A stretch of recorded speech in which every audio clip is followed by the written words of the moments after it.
I inherited this land from my grandfather, and I will be damned if I let a bunch of polo shirt bureaucrats tell me what to do with it. 9 acres of rough Texas soil, iron-fenced and gated, sitting on a rise just east of town. There is a certain kind of peace you only get when your driveway is a 4-mile long and ends with your name on a steel plate. I've got my workshop here, my dogs, my tools, and enough space between me and the next living soul that I can drink coffee in my underwear. And nobody calls the sheriff. Or at least, that used to be true. The problem started the moment Riverbend Estates bloomed across the road like a prefab infection. They popped up those pastel boxes in under a year, stacked neatly behind a white stucco wall and a decorative sign with cursive letters. Looked like a gated utopia for people afraid of the world they left behind. And running the whole show was Karen Sterling, president of the Homeowner Association, or as she calls herself at public meetings, the steward of community order. To me, she looked like the kind of woman who thought rules were sacred, as long as she wrote them herself. At first, we ignored each other. I had no reason to care what they did, and they had no business on my land. The issue was, the eastern half of their community backed into dense brush and rocky terrain. The only logical access road for builders, landscapers, movers, was straight through my southern gate and down the gravel road my grandfather laid by hand in 1967. They wanted it. I said no. Simple as that. It was not like they did not ask nicely. At first, I got a certified letter last spring, offering me $50,000 for a permanent easement across my land. I sent it back with a sticky note that just said, no thanks. They sent a follow-up offering $75, then $100. The answer did not change. What they did not understand, what they still do not understand, is that I do not care about money. I care about control, and giving an inch to people like that means watching them build a highway across your spine. Then came the visit. It was just past 7 in the morning, the kind of early that smells like dew and diesel. I was checking the belts on a tractor out by the shed when I noticed a pair of high-vis vests by the gate. 2 guys standing next to a black Suburban, one with a clipboard, the other with a smug look, like he knew something I did not. I walked down, wiping my hands on a rag. Before I could ask anything, the one with the clipboard. Morning, sir. We are with Riverbend Community Logistics. We need temporary access through your gate just for a few days, some equipment deliveries. I raised an eyebrow. This gate? Yes, sir, the other one chimed in. Would save us a lot of time and hassle going around. We have got concrete trucks scheduled for Friday. Your route is the only direct access. It would mean a lot to the community. I shook my head slowly. This road is not on your plans. It is not public. It is on my deed. You know that. Just temporary, clipboard insisted. We can make it worth your while. I folded my arms. I have already told Karen and your homeowner association that I am not interested. This is not a logistics problem. It is a boundaries problem. That is when the friendly tone evaporated. You might regret that, Clipboard said quietly, flipping a page on his folder. The homeowner association is exploring legal avenues for a temporary easement, emergency access justification, community interest. I laughed once. You are threatening to take my land through legal gymnastics because I will not open a gate. No threats, sir, the other one said, suddenly formal. Just outcomes. Nobody wants a drawn-out legal fight. Well, I said, reaching into my vest pocket and pulling out my phone. You are standing on private property without consent. That is trespassing. I would say this conversation is over. I hit the speed dial for the sheriff's non-emergency line. The look on their faces turned just cold enough to tell me they were not bluffing. They left before the deputy arrived, tires crunching like bones under that shiny Suburban. I gave the sheriff a report just for the record. He nodded unimpressed and said something about overzealous suburban types, but I could see it in his eyes. He knew this was not the end. The next morning, I found homeowner association pamphlets wedged into my gate hinges and tucked into the mailbox, glossy paper accusing me of endangering public safety and blocking infrastructure development. They even had a QR code linking to a website called riverbendprogress.org with a big red banner that said, "He is putting us all at risk." I did not flinch. I reinforced the gate with a second locking bracket, added another camera to the east fence line, and updated the entry system with a biometric reader I picked up off a buddy who used to work in private security. Let them come. Let them push. My boots were planted. The gate was not moving. I never liked the quiet too much after a threat. You know that kind of silence where it feels like something is watching you, even if it is just the air pretending it forgot your name. That is what settled in after the homeowner association goons walked off my property. They disappeared, sure, but I could smell the strategy fermenting in their boardroom. These people were not used to being told no. They were used to leash laws, lawn heights, and neighborhood pride awards, not locked gates and barbed words. So I got proactive. I upgraded my cameras, thermal, night vision, the works. Pulled them from a military surplus contact I had not spoken to since the service. Wired everything into a closed-loop system with backups that uploaded to cloud storage every 30 minutes. I was not paranoid. I was prepared, and it paid off. 3 nights after the encounter at the gate, around 2:30 in the morning, one of the eastern cameras pinged my phone. Motion detected. I opened the feed and squinted at 2 figures moving along the fence line. They were dressed in black, one with a flashlight, the other carrying what looked like a small toolkit. Their posture screamed, "I do not belong here," and their timing was all wrong for anything legal. I sat up, slipped on my boots, and grabbed my jacket. On the way out, I activated the silent alarm and triggered the secondary lighting, soft beams enough to illuminate the front gate without alerting them that I was watching. They were messing with the lock. I watched from a distance, concealed behind the tractor shed, as one of them pulled out what looked like a battery-powered grinder. The lock was triple reinforced steel, custom welded with armored shielding. They would not get far, but the attempt was enough. Then came the twist. The guy with the grinder paused to hand over a piece of paper. His partner unfolded it. Looked like an official court order. I did not need a closer look to know it was fake. Nothing comes through proper channels at 2:30 in the damn morning. That, and the guy holding the document had a badge clipped to his vest that read Riverbend Enforcement Officer, which, to be clear, is not a real title. It is homeowner association cosplay. Right on cue, red and blue lights split the horizon. Sheriff's deputies rolled in faster than I expected. The moment they saw the sparks flying from my gate, they hit the floodlights and barked orders over the speaker. Both intruders froze. Grinder Boy dropped his tool and raised his hands. The other one tried to run. Did not get far. They were cuffed on the ground when I stepped into the light. "Evening, gentlemen," I said, nodding to the deputy. He raised an eyebrow. "Mr. Schultz, this happen often." "Only when the homeowner association gets creative," I said. Turned out one of the guys, Grinder Boy, was not just some night owl contractor. He was a former property inspector who lost his license 2 years ago for falsifying reports. The court order in his folder was a bad photocopy of a real form with forged signatures and a fake notary stamp. He claimed he was contracted by the Riverbend Association for expedited compliance operations. Sounds like something scraped off the bottom of a corporate shoe. The deputies arrested him on the spot for trespassing, destruction of private property, and attempted forgery.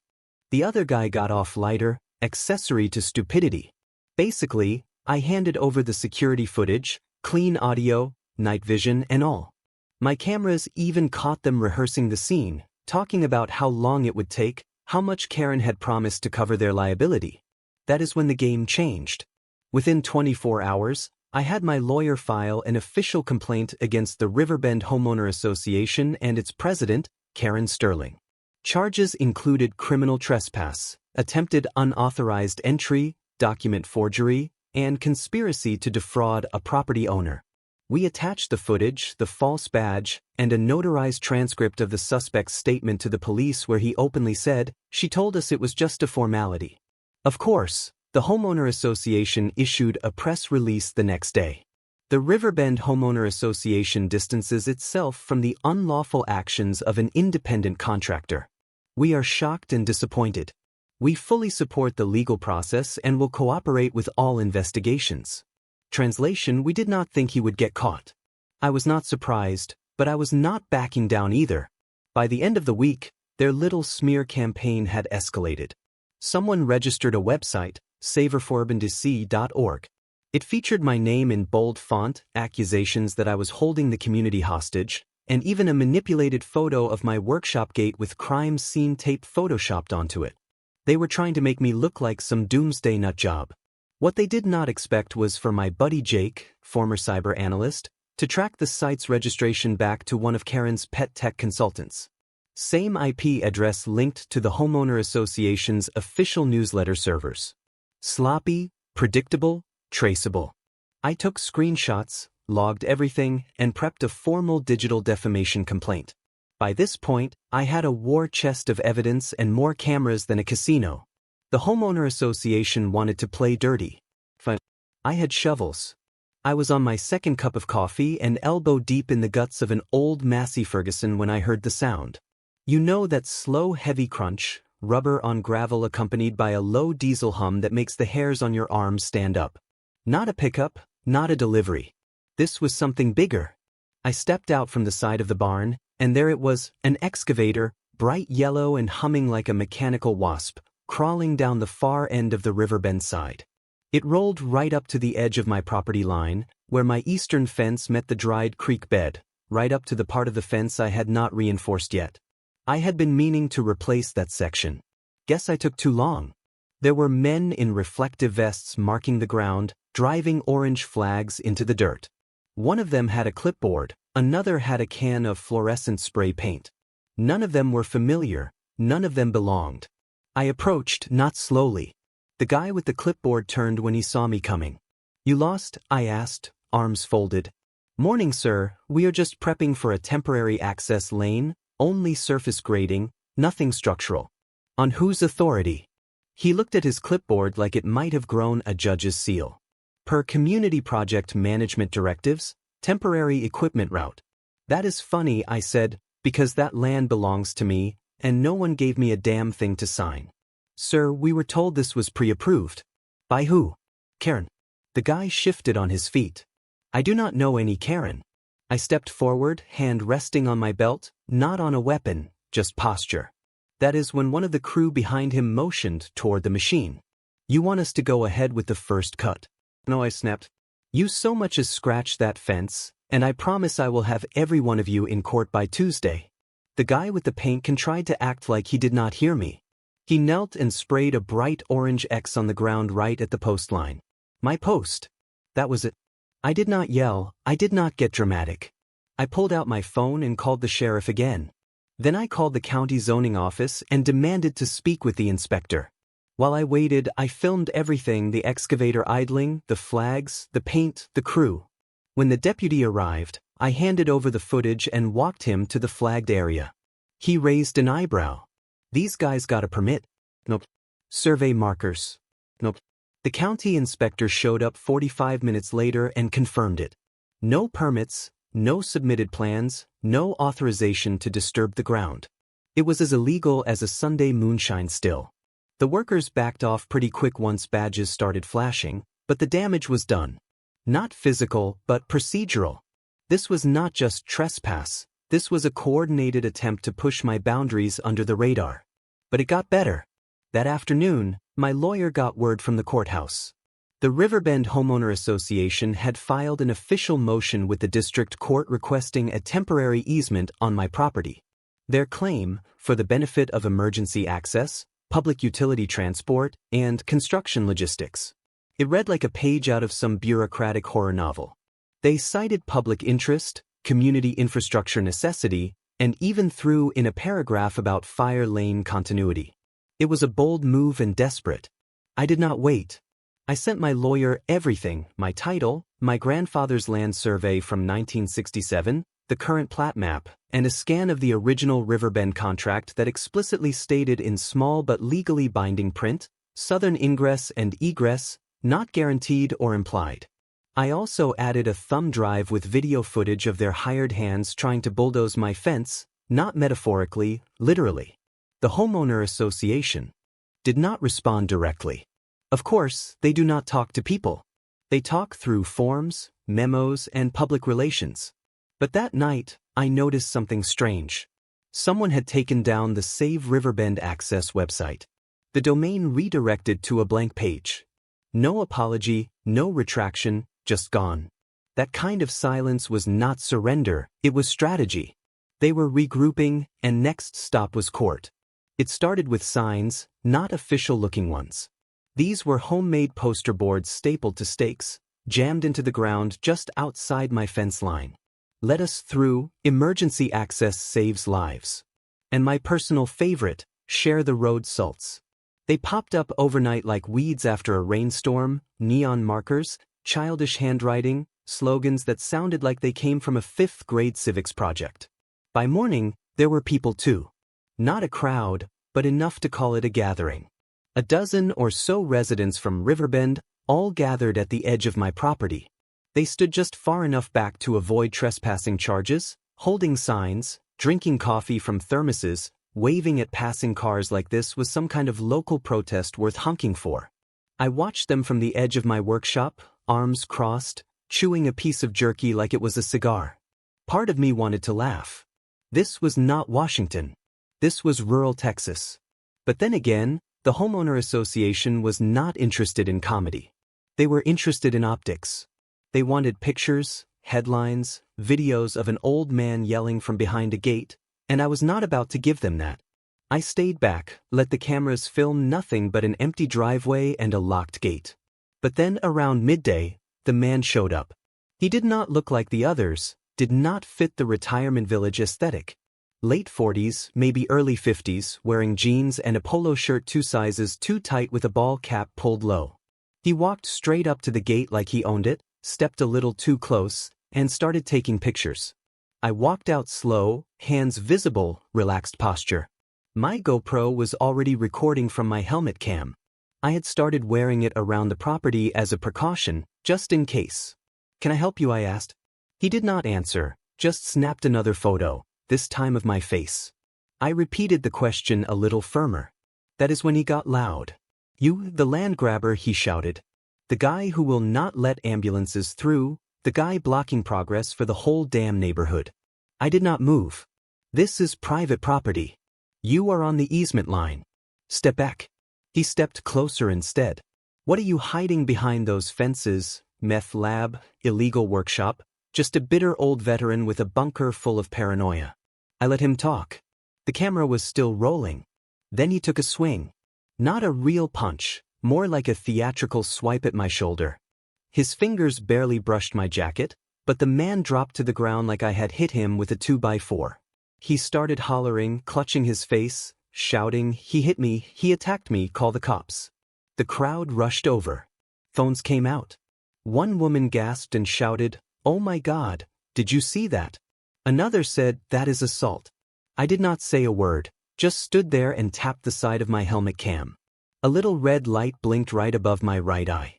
The sheriff arrived less than 10 minutes later.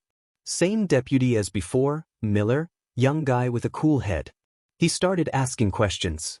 The victim kept up the act, holding a tissue to his nose even though there was not a drop of blood. Said I attacked him without provocation.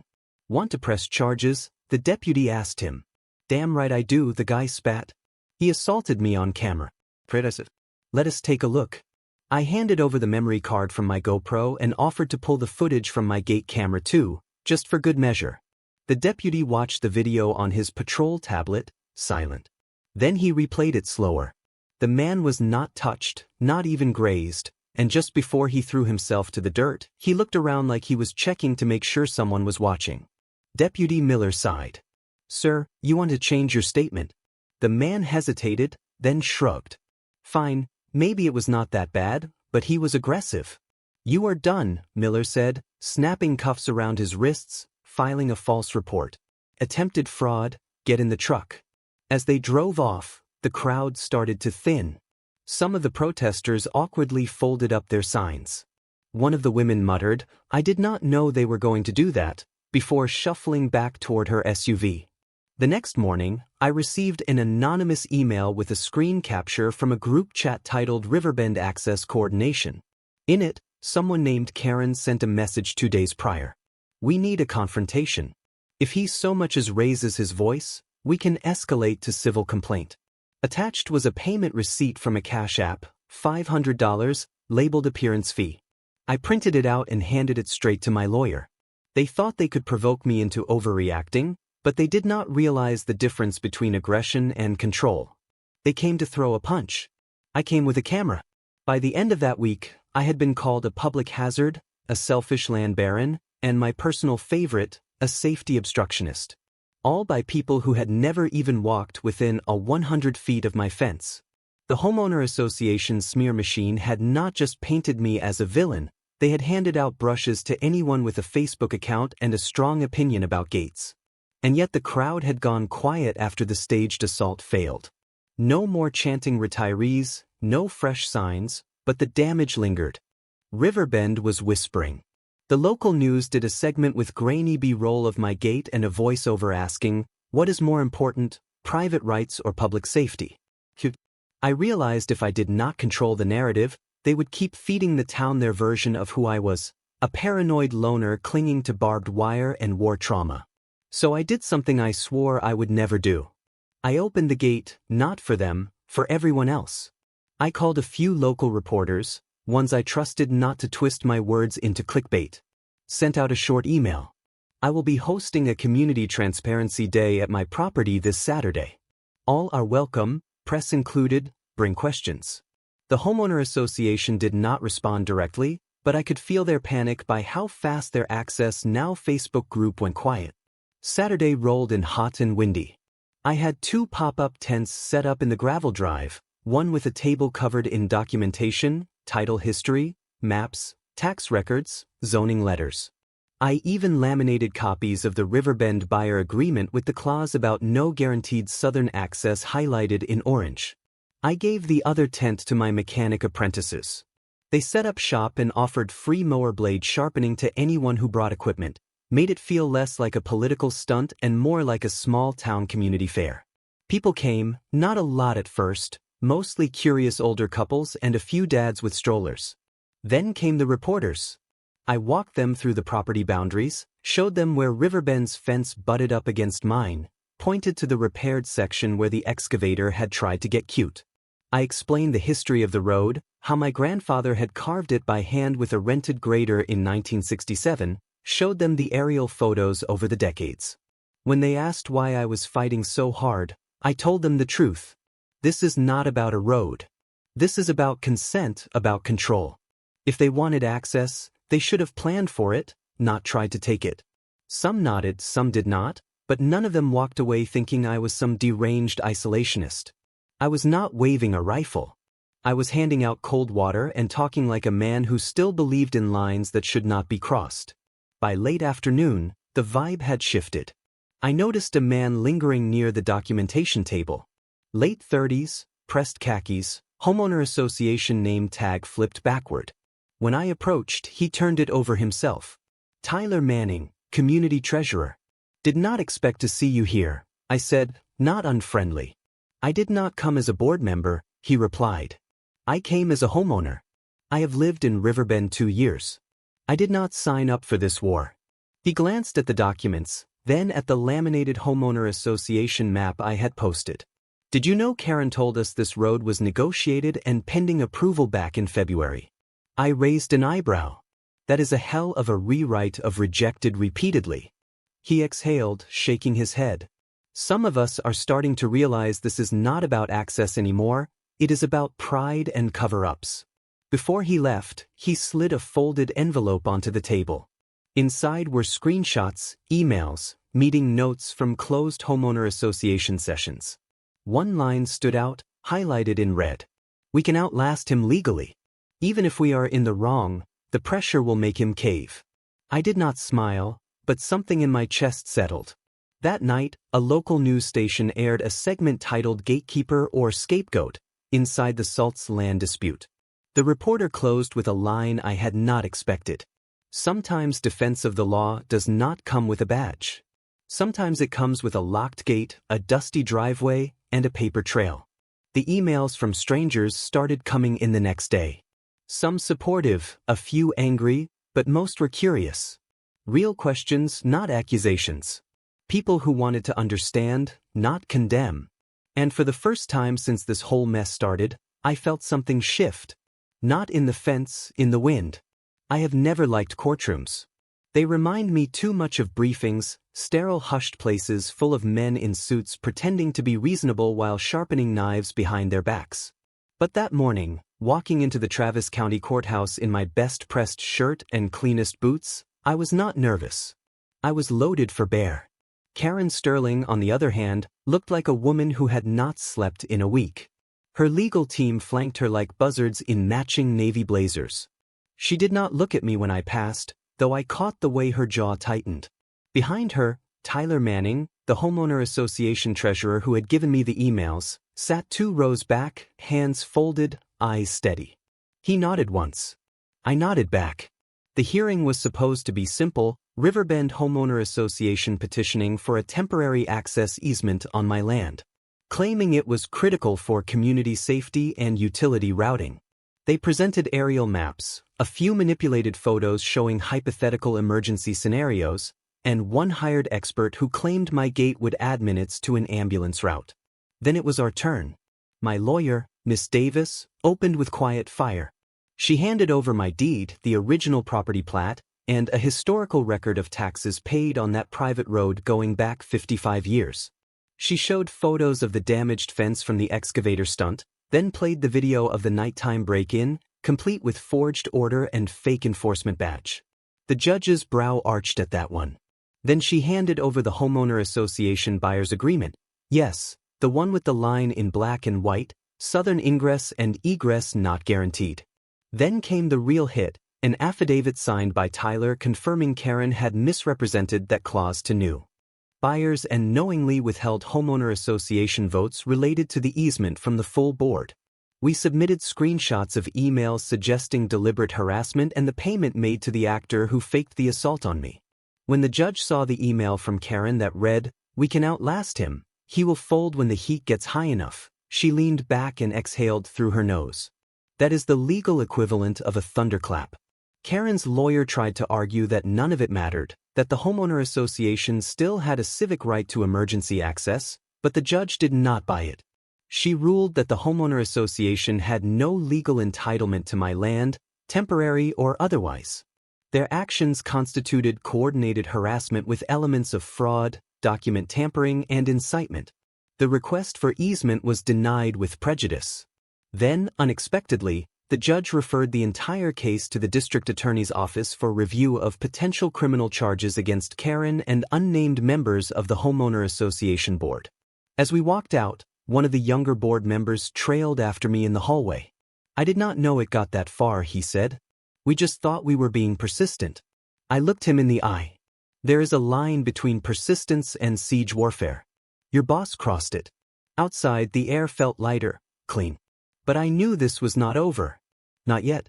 You would think after the court ruling they would crawl back into their homeowner association meeting room and lick their wounds, but not Karen. 2 days later, the news broke like a shotgun blast.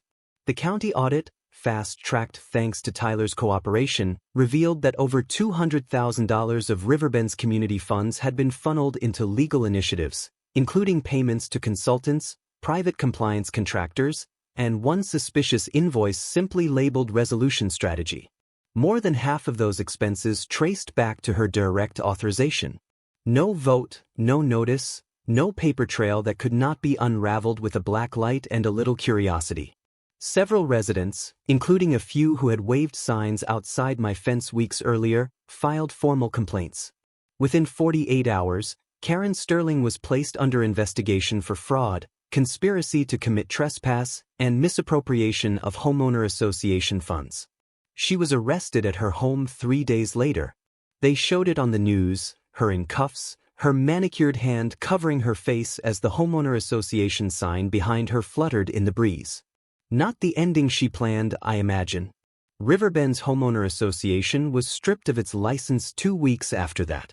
The state appointed a temporary overseer until a new board could be elected. Tyler, to no one's surprise, declined the nomination.